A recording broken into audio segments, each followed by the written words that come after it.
About the country's finances at the moment. South Africa risks being grey-listed by the Paris-based Financial Action Task Force. We need to take this very seriously. It could see it being thrown out of the global financial system. The task force looks at combating money laundering and terrorism financing. Let's find out what happens if we are listed by this over in the EU. I'm joined by Intellidex chairperson Stuart Theobald. Hello, Stuart. Good to have you on eNCA. Appreciate the time in talking to us. Help me understand, what does it mean if we are blacklisted by the UK and the EU? Obviously, I imagine a disaster, but just how bad?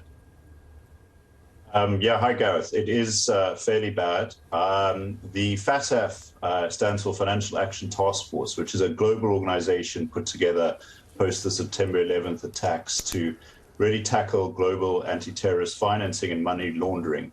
And it works through a system of mutual evaluation. So the member countries, of which South Africa is one, evaluate each other and assess how compliant each country is with a set of standards and norms that every country's financial systems are expected to comply with.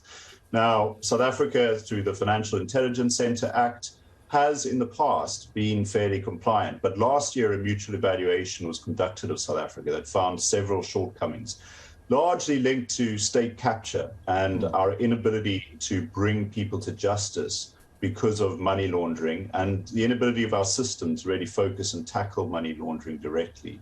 And the mutual evaluation came out with a set of recommendations that South Africa needs to comply with and was given 1 year notice. So South Africa needs to have substantially implemented the recommendations by October this year to avoid potentially being grey-listed.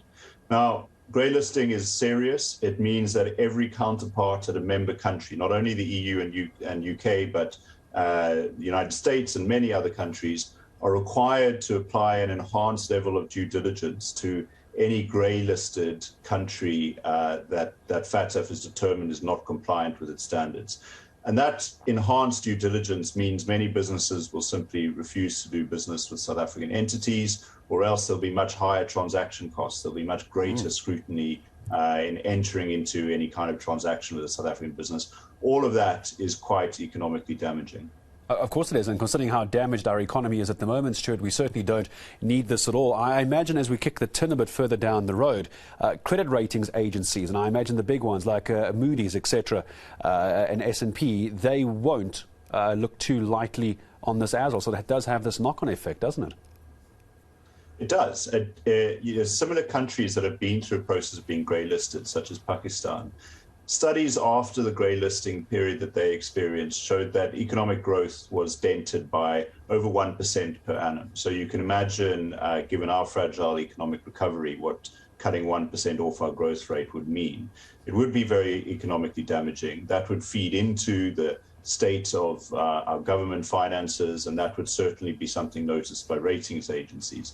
It's also more broadly a risk to our financial system. We're integrated into the global financial system fairly effectively at the moment. FATF would harm that, and that would mean just generally much harder to do international business by South African companies or indeed South African individuals. So there are serious negative consequences from being grey-listed. It certainly sounds like it. Stuart, thank you for bringing this to our attention and unpacking it so we can understand what it is and take this story forward. Stuart Theobald joining us all the way from London, Intellidex chairperson here on eNCA. Appreciate Stuart's time this morning.